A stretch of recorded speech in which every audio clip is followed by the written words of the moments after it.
Pastinya kaget, terus juga panik ya, lumayan panik juga, dan kayak nggak nyangka juga ya, selama ini yang dirasain Randi kayak sesek, pegel, itu tuh ternyata karena ada tumor gitu.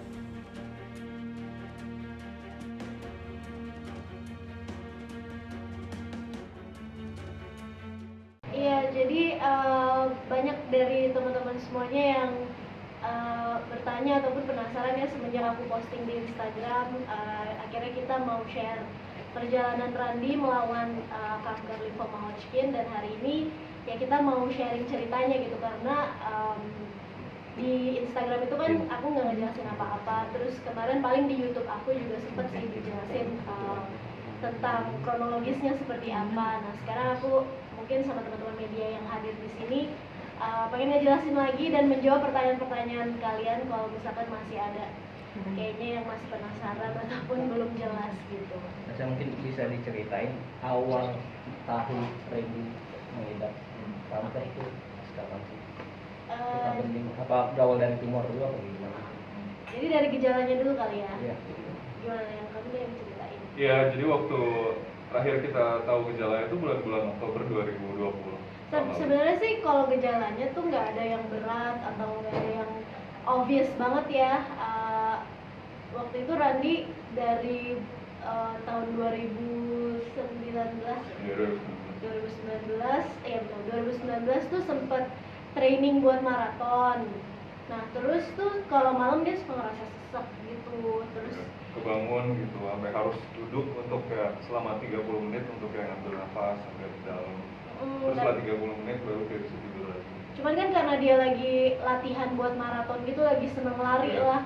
Kita nggak tahu kalau misalkan, maksudnya nggak kebayang gitu itu sesuatu yang berbahaya atau apa. Kita pikir karena lagi banyak latihan lari aja gitu kan. Terus selain itu paling pegel. Nah pegel juga ya, semua orang juga sering kan pegel-pegel. Jadi di tahun 2019 itu sampai tahun 2020 ya kita nggak ada suspek apa-apa, sampai akhirnya di Oktober 2020 kemarin Randi tuh sempet batuk ya. Batuknya gimana? Lama batuknya kayak sampai 3 minggu, terus keras banget. Dari hari pertama juga udah keras banget gitu. Jadi terus batuk kering gitu. Batuknya batuk kering gitu. Terus karena masa pandemi kan, udah masuk masa pandemi, jadi kita sering swab, dan swab PCR selalu negatif. Kita ke dokter THT juga, terus dokter THT kasih antibiotik sampai dihabisin, tetap batuk terus gitu, sampai akhirnya kita dokter THT-nya bilang kalau udah nggak ada gejala infeksi lagi nih. Terus sekali waktu Randi waktu itu batuk terus keluar darah, tapi bukan yang kayak muntah darah gitu, cuman kayak keluar dahak, ada darah sedikit gitu.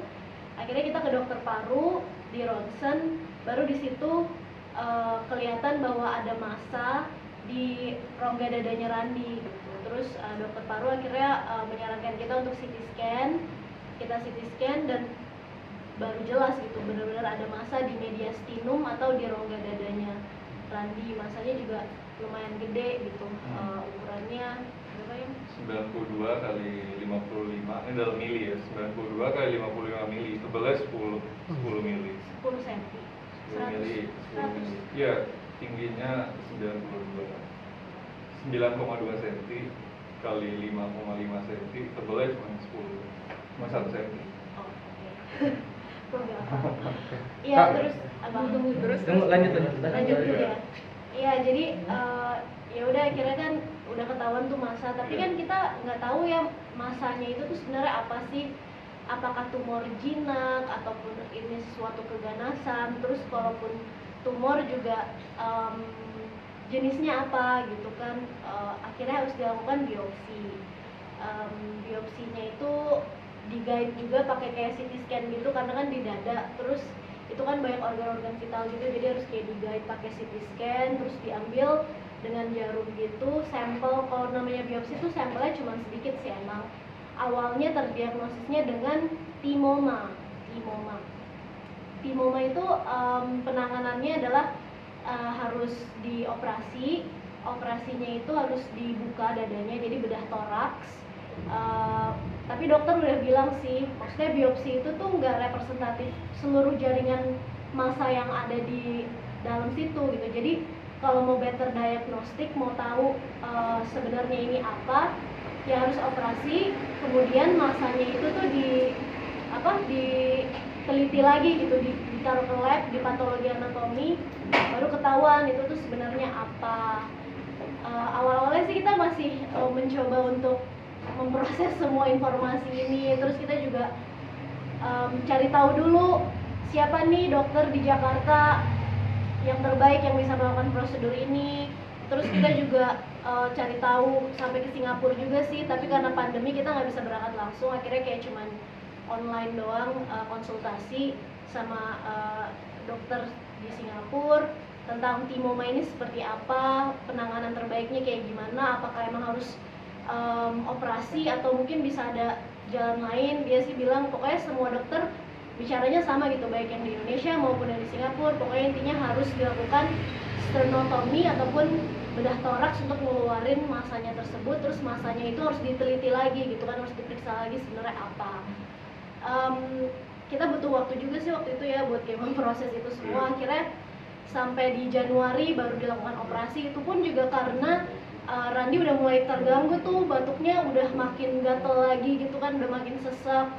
Terus pas kita CT scan ulang, masanya itu tuh udah membesar 1,5 kali lipat dari 2 bulan sebelumnya gitu. Jadi ya udah emang the best way, ya udah dioperasi. Setelah operasi baru masanya itu diteliti di lab, barulah ketahuan bahwa ternyata itu adalah kanker getah bening, jenisnya lymphoma Hodgkin, dan kalau stadiumnya dari PET scan baru ketahuan stadiumnya stadium 2. Januari itu ya pas baru tahu ya? Iya, Januari itu baru 2021.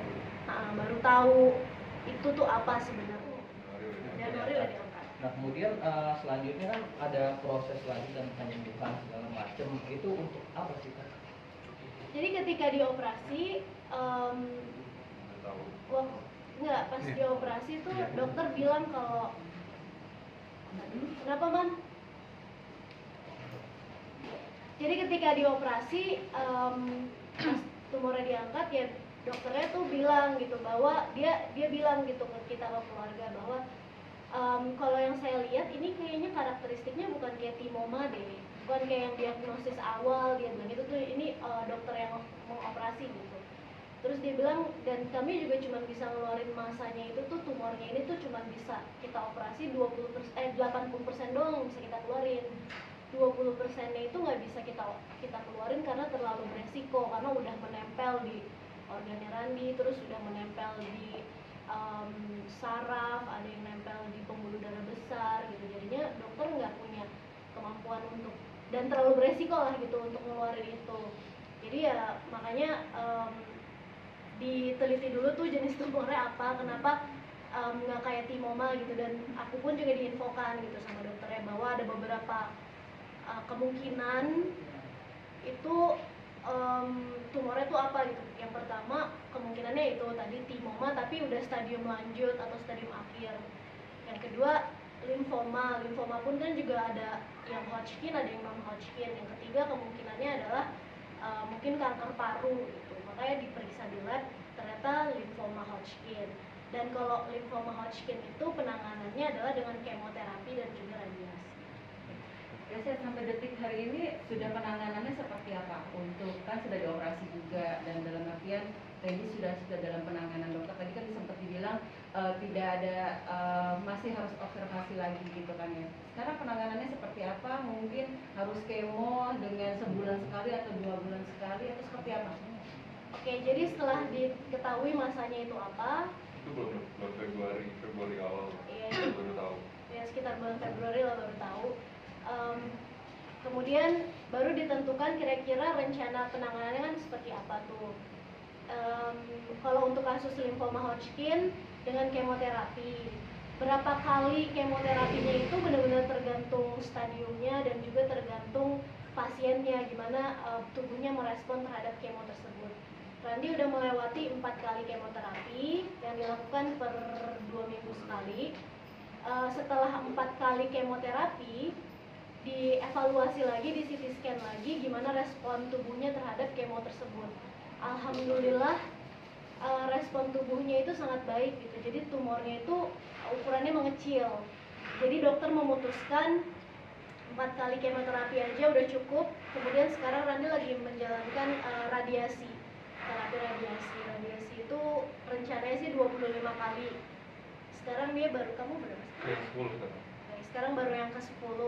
Nanti di radiasi ke-15 dievaluasi lagi gimana responnya. Tapi sekarang sih plannya 25 kali, dan harapannya sih dari kita berdua ya ini udah jadi fase terakhir dari treatmentnya lah. Setelah radiasi ini ya kita sangat-sangat berharap dan berdoa udah selesai gitu, karena lymphoma Hodgkin ini kalau kata dokter sih salah satu jenis kanker yang curable, yang bisa disembuhkan, dan 85% pengidap lymphoma Hodgkin ini tuh bisa sembuh. Jadi kita berharap Randi termasuk ke 85% itu dari statistiknya. Berarti bisa dibilang Apa masih ada batuk-batuk nggak sekarang pas operasi radiasi segala Udah macam? nggak ada. Efeknya. Alhamdulillah setelah operasi, sebelum mulai kemoterapi itu udah hilang batuknya. Ada sih batuk-batuk sedikit setelah operasi, itu kayak seminggu 2 minggu, tapi begitu mulai kemoterapi udah nggak ada. berarti nggak ada efeknya gitu dari treatment yang dijalanin itu nggak ada efeknya berarti?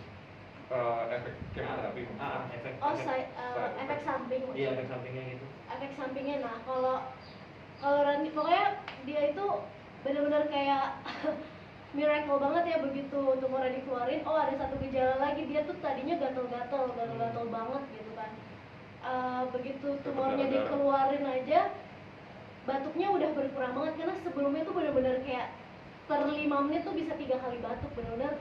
Apalagi di masa pandemi gini kan, jadi kayak aduh takut orang jadi parno deket-deket dia kan, karena dia batuk-batuk terus gitu. Terus begitu udah dioperasi benar-benar hilang gitu, frekuensinya ya berangsur membaik gitu.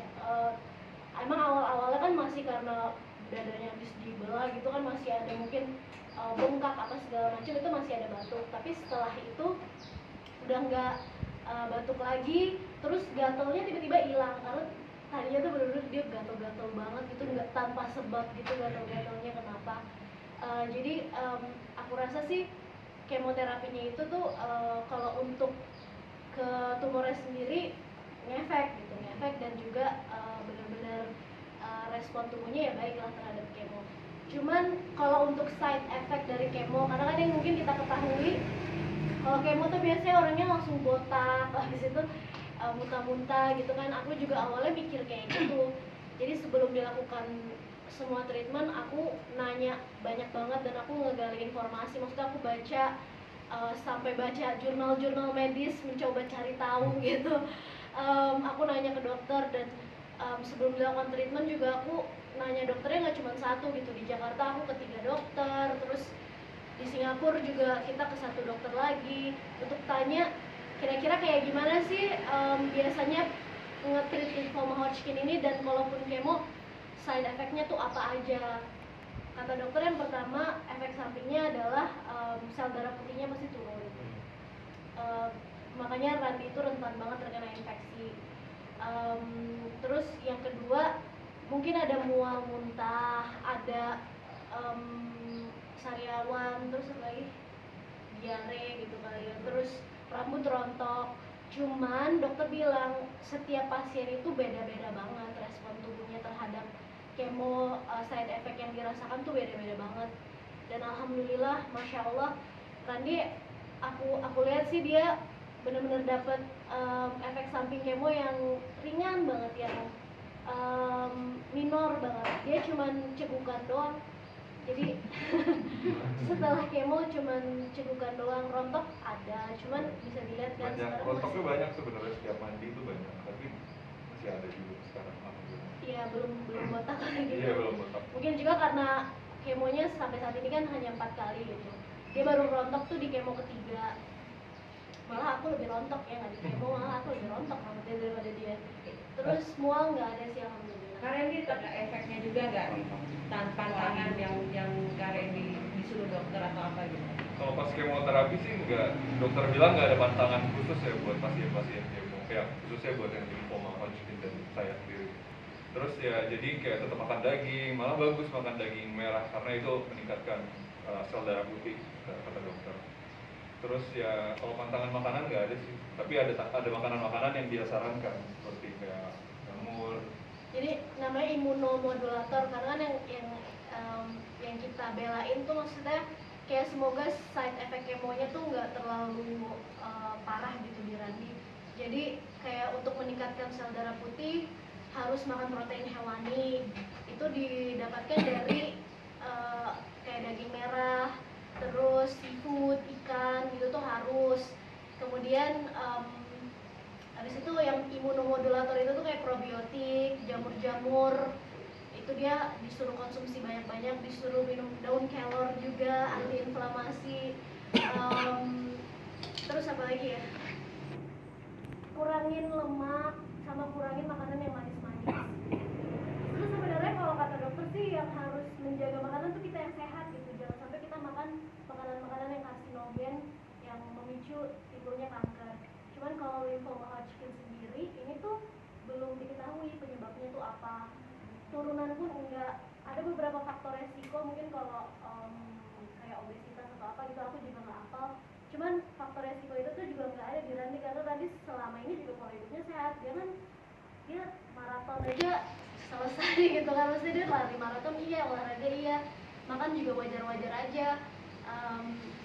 Keturunan kanker juga kayaknya nggak ada yang kita ketahui gitu kan. Jadi memang aku rasa sih ya ini hadiah dari Allah aja buat Ranti gitu. Karena nggak diketahui gitu penyebabnya apa. Di awal juga kita sempat mikir, aduh kenapa ya kok bisa ya Randi kena gitu. Tapi ya kata dokter belum diketahui juga penyebabnya apa. Iya udah. Kita syukuri aja. Berarti kemoterapi sama radiasi ini tuh untuk menghilangkan sisa-sisa. Betul. Sisa ini ya. Jadi kemoterapi dan radiasi itu untuk menghilangkan sisa-sisa dan juga dilakukan untuk membunuh sel kanker karena kan ada yang udah berbentuk jaringan nih yang kayak tumornya itu dihilangkan, tapi ada yang masih berbentuk sel yang kecil banget yang mungkin nggak kelihatan nih di CT scan, di PET scan tuh kecil banget. Nah itu juga dimusnahkannya dengan kemoterapi dan radiasi. Udah ada progres atau maksudnya udah ngecek lagi sejauh mana kira-kira apa masih ada? Masih ada tapi udah berkurang hampir setengahnya.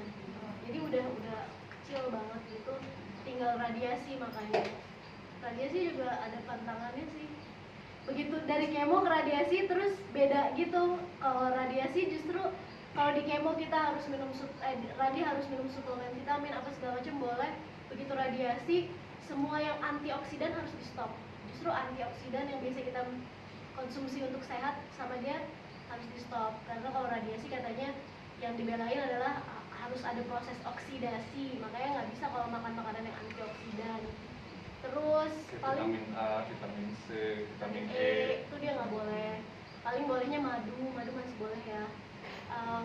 Terus apalagi ya, makanan karena letak radiasinya ini di sepanjang dada sampai ke diafragma situ, jadi Randi nggak boleh basahin area dadanya, jadi mandinya ya harus kayak nyamping gitu, nggak boleh basah sama sekali. Takut iritasi. Terus makan harus yang lunak-lunak, kalaupun misalkan makan daging harus dikunyah yang banyak karena kalau enggak tenggorokannya atau omongannya jadi sensitif banget kan. Di sinar juga kan itu deket banget tuh, di situ ada jalur nafas, ada jalur pencernaan gitu, jadi sensitif banget. Yang kalau makan yang keras-keras atau yang yang iritan gitu, yang bikin iritasi, dia jadi sensitif banget, itu jadi sanawan. Jadi itu sih paling yang dijaga. Kalau ada masa kita juga masih berpikiran positif ya, oh bisa jadi ini cuma infeksi doang kok, tinggal minum antibiotik gitu ya, terus udah sembuh gitu. Jadi sebelum CT scan tuh kita masih berpikiran positif banget, sebelum biopsi juga masih berpikiran positif banget, masih kayak oke, insya Allah nggak kenapa-kenapa gitu. Kemudian pas CT scan-nya keluar, itu kan udah dikasih tahu ya kayak suspeknya tuh apa kira-kira. Emang suspeknya kalau nggak timoma, limfoma. Nah kalau aku berdua sama Randi, kita sih pastinya kaget, terus juga panik ya lumayan lah ya, lumayan panik juga. Dan kayak nggak nyangka juga ya, selama ini yang dirasakan Randi kayak sesak, pegel, itu tuh ternyata karena ada tumor gitu, bukan karena cuman salah otot biasa gitu kan.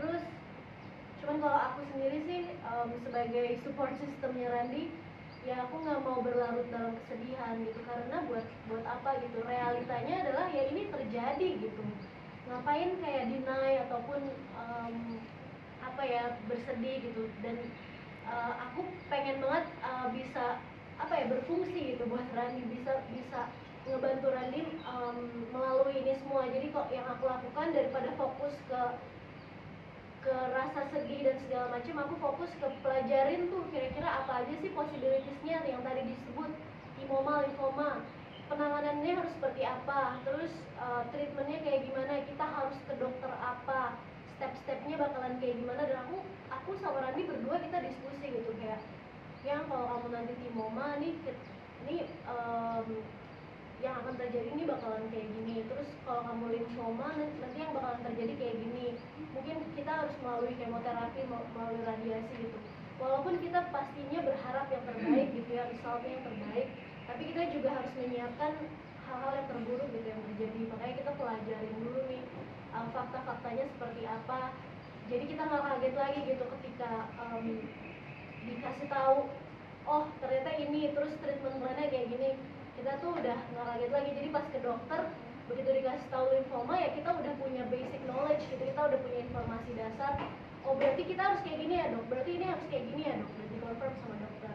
Tapi kalau namanya orang tua, nah itu justru mereka itu yang justru penuh emosional ya. Pastilah namanya juga orang tua pasti bakalan sedih banget sih ngeliat anaknya sakit gitu kan.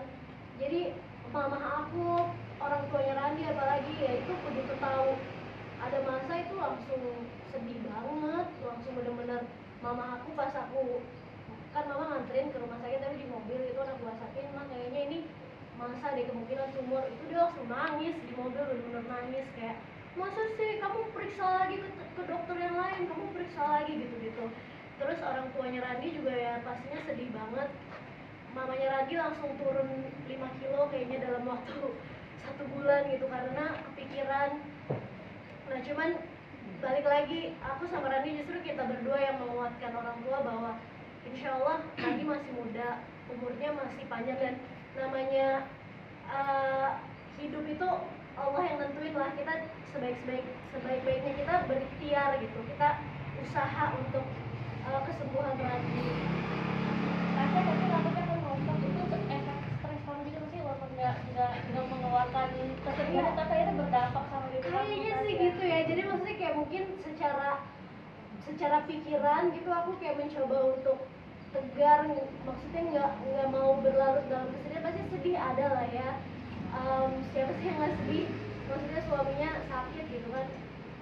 Tapi mungkin badan aku justru yang kayaknya ngerasain stres dan segala emosinya gitu. Jadi ya rambut aku rontok banget, parah sih, sampai tipis banget, sampai aku juga ke dokter buat benerin rambut gitu. Terus apalagi ya, kalau aku sih itu doang sih, agak jerawatan juga sedikit gitu. Terus jadi nggak mood diet.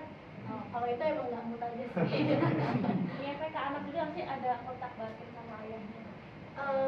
Alhamdulillah Arasha tuh pengertian banget ya. Jadi dia aku kan sering bolak-balik rumah sakit dan nggak mungkin kan bawa Arasha. Dia itu mau gitu dititipin di rumah mertua aku atau sama mama aku, sama Encus gitu.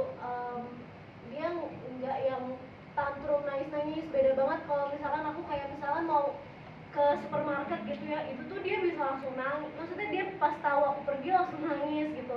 Atau pas aku lagi di supermarket tiba-tiba asisten aku sama Encus sudah nelfon, kak anaknya nangis, saya buruan pulang gitu. Tapi selama aku nemenin Rani di rumah sakit, nggak ada tuh dia kayak yang minta, mama mana, ayo pulang, papa pulang gitu tuh nggak ada, alhamdulillah.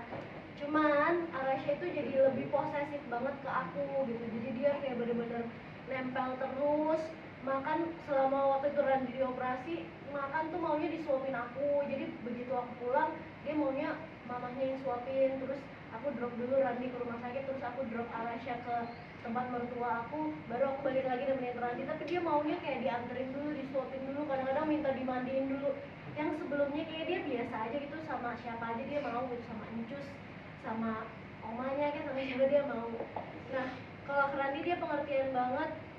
Kita selalu bilang, papa lagi sakit nah dadanya, kita bilangnya aau, papa aau di dada gitu, kita nyanyiin papa aaunya di dada kayak gitu. Dia jadi tahu bahwa nggak boleh digendong sama papa sama Randi masih pemulihan operasi. Kalau sekarang kan udah bisa, tapi sebelumnya benar-benar nggak bisa.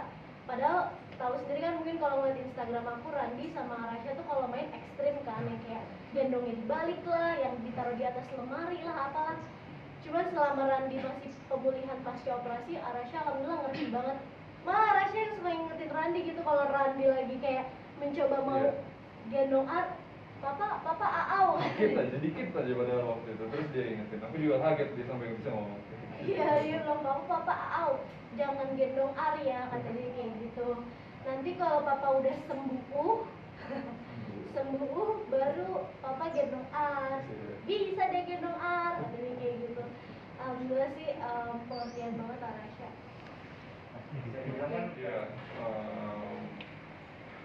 sempat ada ini ya, gap di antara selesai kemo sama selesai baru mau mulai radiasi. Nah di gap itu aku sempat coba puasa di bulan Ramadan, sempat jalan berapa ya, kayak seminggu gitu. Terus begitu mulai radiasi disarankan untuk berhenti dulu puasanya karena ada sel darah putih yang harus dibuat kembali, jadi tetap harus makan daging gitu. Iya, jadi ya karena masih dalam treatment, Randi nggak bisa puasa, cuma dapat seminggu doang puasanya nih. Selama radiasi nggak diperbolehkan sama dokter untuk berpuasa.